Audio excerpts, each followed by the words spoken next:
What's going on, people? We are Tottenham TV here, back here with another match preview. We play Everton tomorrow night at the Tottenham Hotspur Stadium in a game where probably not many Spurs fans confident for this one. Everton coming into it in good form.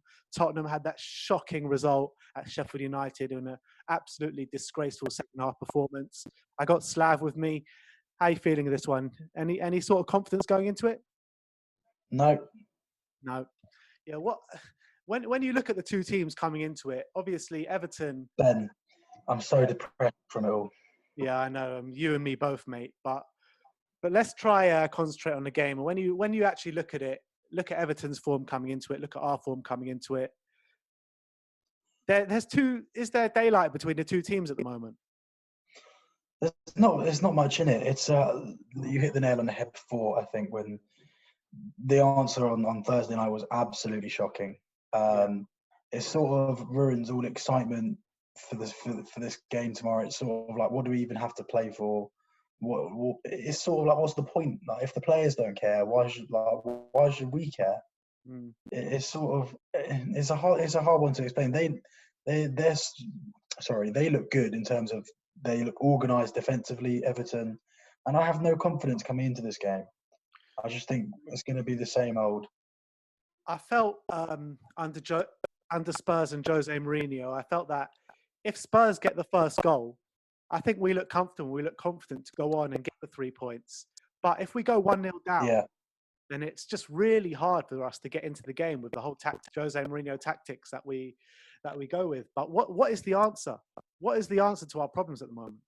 The mentality at the club is completely wrong from top to bottom. I don't think Jose realised how bad it really was at Spurs before he came in his first few weeks. Every single thing that goes against these boys, their heads just drop. It's now getting to the point where it's quite embarrassing and quite childish that these players are being paid thousands and thousands of pounds a week, and as soon as something doesn't go their way, they sulk and they give up. It's embarrassing. It's not even laughable anymore. It's not even like, oh, that's all right, we'll be all right next week. It's just one thing. It's now every single game that something goes against us, and that's how it's been for the last couple of seasons now. We've lost however many semi-finals in a row. We've lost however many cup finals in a row. Every big game, every time there's a big game where, for example, a chance to win, to go above a team, a chance to close a gap, a chance to take a big step forward in the Champions League qualification. And every single time the performances get worse and worse and worse. And I don't know how long we have to sit here and have the same conversation over and over again. Because the players are good enough. Yeah, they are. We've seen that they're good enough. People will sit there, oh, he's not good enough, Aurier's not good enough right back, he's not good enough, Dyer's not good enough centre back. And whether you think they're good enough or not isn't the point. They are good enough to go out and beat teams like Sheffield United and Everton. And I've got no problem if we play a good side like Man United and they outplay us and they try their best and we just get done. Then fair enough, you get done by the better team, it happens. But to perform in the way that they do, it's just, oh, it's so pathetic. You've got one of the best strikers in the world in Harry Kane. You've got one of the best wingers in European football in Heung-min Son.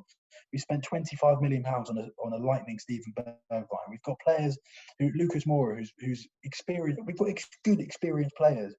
And then we've got a £60 million midfielder who's supposed to be the future of our midfield, who can't get more than 10 minutes.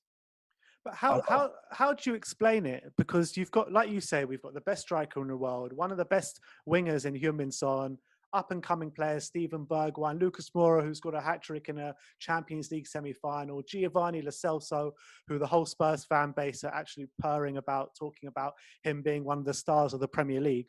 Why is it when we get into the final third, we're absolutely toothless? I just don't get it. I'm not sure. Something's gone, like someone's flicked the switch. 2 years ago, we were beating Everton 4-0 at Wembley. Well, it wasn't that long ago we were beating them 6-2 at Goodison. Exactly. I honestly don't have the answer. I don't know what has happened to this group of boys going forward. Defensively, the problems, we all know what we're like at the back. We've somehow gone from having the best defence in the league to having a defence worse than what you see on a Sunday morning. Some of that defending at the Sheffield United game was literally, I said it to you last night, but I've seen better football played in my high school playground than what's going on that pitch. Me too. The back before. I've played in more organised back fours. It's ridiculous. I showed you that picture. I sent you that picture of the first goal. All 4 Sheffield United defenders standing in a line just inside the box, with about each of them having about 6-7 yards of space just to shoot, pull it back and shoot, like you get on FIFA. Yeah. It was, and those defenders are on 70,000 plus a week. Yeah, 70,000. One of them cost over £40 million. One of them cost over £40 million. One of them is meant to be an England centre half. One of them is a Wales international, and the other one is the captain of Ivory Coast. So yeah, I mean, it's very hard to put your finger on what exactly is wrong. I know we need heavy investment, and we've needed investment for a long time. But when you actually look at it game by game, and you want to talk about this Everton game, what can we do to improve to get points out of this game ultimately? First, I don't even know. I don't see where we've got to attack. And I know but the thing is, I'm sitting here saying we've got to attack. Are we going to attack? Do you think we're going to go out on Monday night and attack Everton, go out and get at them? Well, I think we did that against Sheffield United. I think the first half an hour of the Sheffield United game, we actually looked good. But then, like you say, we looked all right. We were moving the ball okay. Yeah, a few loose passes, but it was the final third where we looked toothless. We got the ball nicely up until the final third. Then when we got into the final third, we just couldn't do anything. The ball was bouncing off players. And I don't know why. They've had 3 to 6 months off, some of them. They should be fit and fresh. They're like, I don't know what's happened to them. 2 years ago, these boys were absolutely lethal. Teams didn't want to play us. Defenders shut themselves when they came up against us. They looked at our front 3-4 and thought, oh God, we're really in for it today. Now they look at it and go, right, just keep it tight and we should be fine. In my opinion, I don't think you share the same belief, but we sacked Pochettino. What reason did we sack Pochettino for? Because it's clearly not the manager that can't get the tune out of the players. It's the players that are the issue. It's the owners that are the issue for not consistently investing in the club to push us to the next level. Every other club, when they're at the top, you need to push on to keep there. You know what I mean? Otherwise, if you keep stagnating, you're going down, and that's the way football works. It's not that I don't. I agree with you, but it's not. And it's not that I don't agree with what you're saying. But the thing is about the Pochettino situation is we'll never know. We'll never know what it would have been like if he was back. So I can't sit here and say, yeah, if we spent this much and this much on each player, we'd be competing in the top 2, top 3 in the league. I have no idea. So it's sort of like I've got to go on what's happened. And what happened was Poch lost the dressing room. I don't think Jose's lost the dressing room. I just think he's inherited a bunch of clowns. Yeah, you say Poch lost the dressing room and Jose's inherited clowns. They're the same players. You know what I mean? They're putting in exactly the same performances under the back end of Poch and Mourinho. They're exactly the same performances. All right, albeit we won maybe 1 or 2 more games under Mourinho than we did under Poch this season. But ultimately, it's very similar what's going on. Yeah, I mean, what I will say is we're not conceding 7 goals. That was one-off game. Come on, it didn't happen every game. We conceded 7 goals. I mean, no, but then we went 3 days later and lost 3-0. And yeah, but we've lost 3-1 to Sheffield United, and that game when we lost to Bayern Munich, that first half an hour was probably our best football of the whole season. I honestly don't know. And in terms of tomorrow night, in terms of the game, if you're Jose, how do you motivate these players? What do you say? We've got nothing to play. They know that the Champions League's done. They're not stupid. They know that they're not going to get into the Champions League. The teams above us aren't dropping any points. Yeah, but do they even care if we get Champions League anyway? Because it seems as though most of these players want out. No, whether they care or not, but it's about what does Jose say tomorrow? Right, we need a win here. It will get that. Well, it doesn't matter if we win or lose. We could win 5-0. It makes no difference. Yeah. The season's done. Yeah, it's very true. I mean, this was more of a rant about Tottenham than a match preview, but like, what else can we talk about at the end of the day? But the thing is, what are we previewing? It's. Yeah, you're right. You're completely right. It's very hard to take as a Spurs fan at the moment. I mean, maybe they can get themselves up, and if we do get the first goal and get on top, maybe we can put in a bit of a performance. But at the moment, it just seems a bit unlikely, doesn't it? I think the only thing we can hope for tomorrow is that the players come out and try and show that they care. Yeah. That they want to play for us. Because if you don't, just go.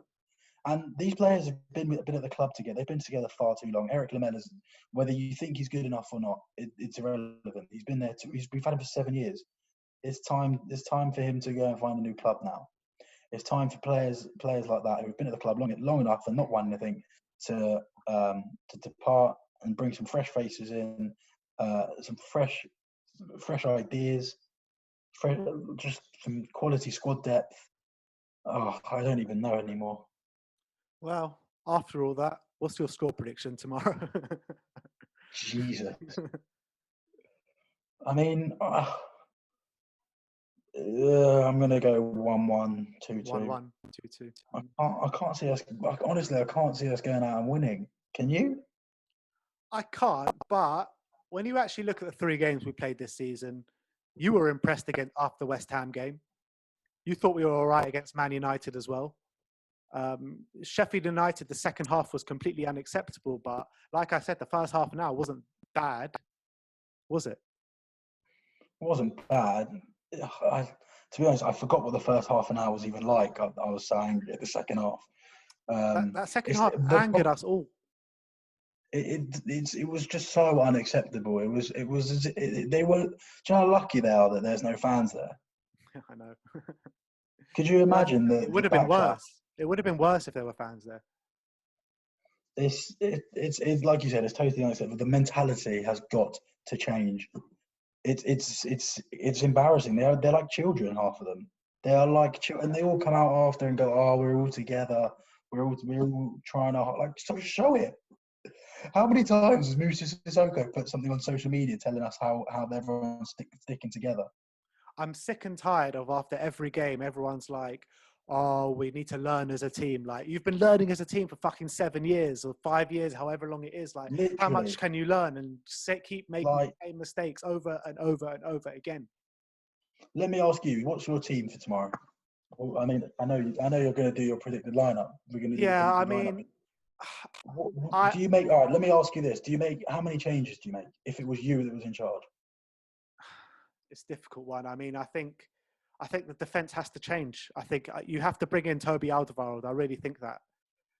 In terms of the fullbacks, we've got literally no options, do we? Davis and Aurier are our only fullbacks in the squad. I think you play a back 2 of Alderweireld and Dyer. Maybe bring in Harry Winks or something for a bit of a change, because something needs to change. We need a few changes in that team tomorrow. Otherwise, it's going to be the same old shit. And I do not want to see Lucas Moura starting that game tomorrow. Who would you play on the wings? Bergwijn, Son, and who in the middle? It has to be 4-3-3. We are not good enough to play 4-2-3-1. We don't have a defensive midfielder. We just can't play 4-2-3-1. It doesn't work. We're too open. And with Sergio Aurier playing as, I don't know, a right centre midfielder, I don't know what he plays as. But he's the only one that's going to play there. I don't know. It's got to be 4. It's got my team. My changes would be Toby for Sanchez. My midfield 3 of Gio, Ndombele, and Sissoko, and then Bergwijn, Kane, Son.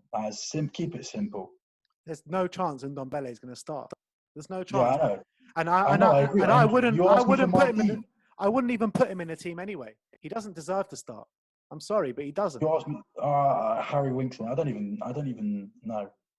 When you look at the 2 players, Harry Winks and Ndombele, of course, Ndombele is a much better player than Harry Winks. But in terms of application and desire and effort on the pitch, you've got to put Harry Winks in there. I'd let Oliver Skip have a game. Yeah, even him. What have we got to lose?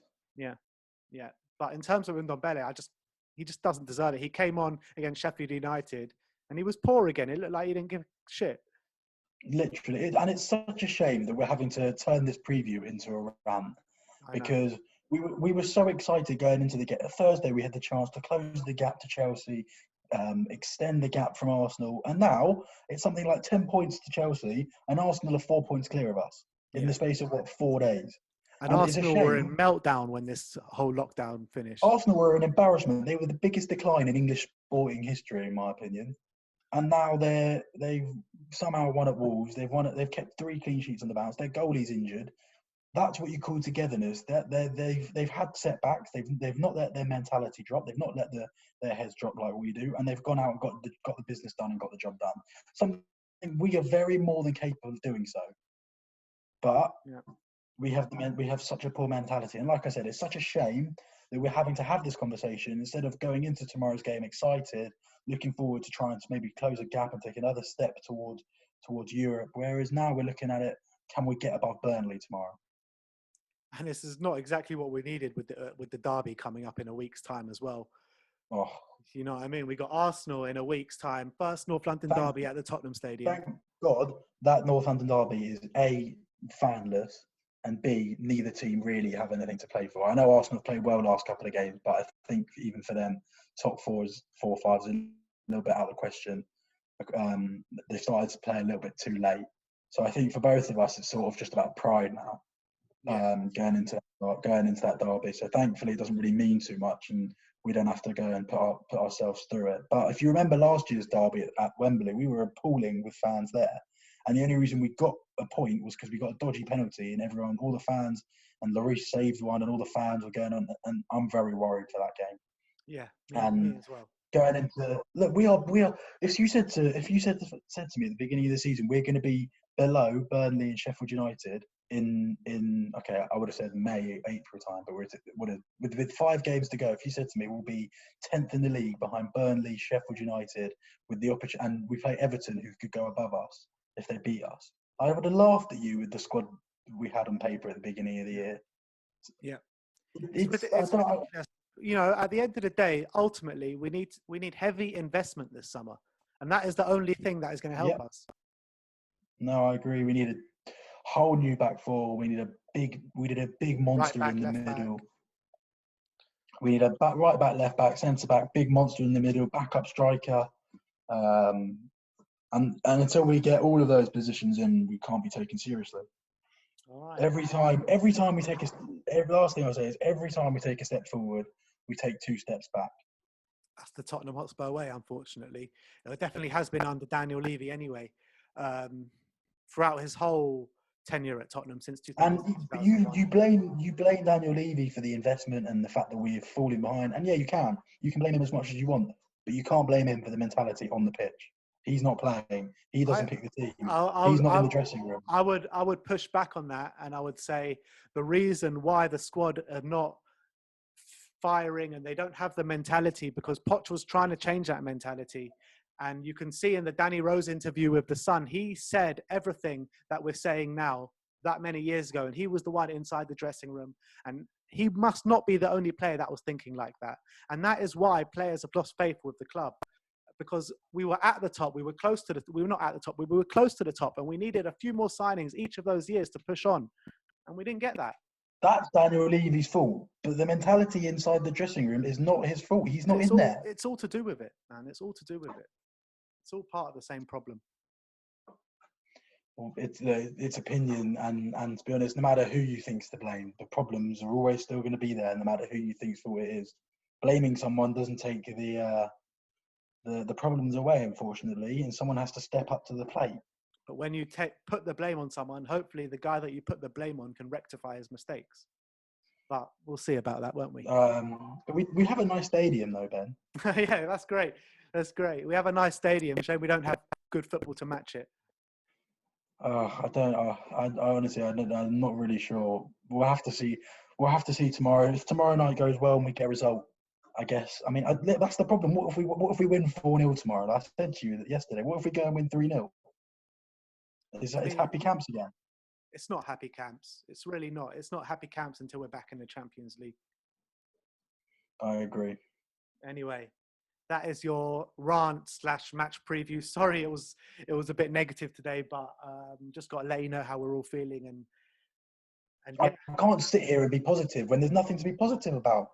Yeah, I mean, especially with Arsenal going above us yesterday, it's just I think that's what's pushed everyone over the edge, really.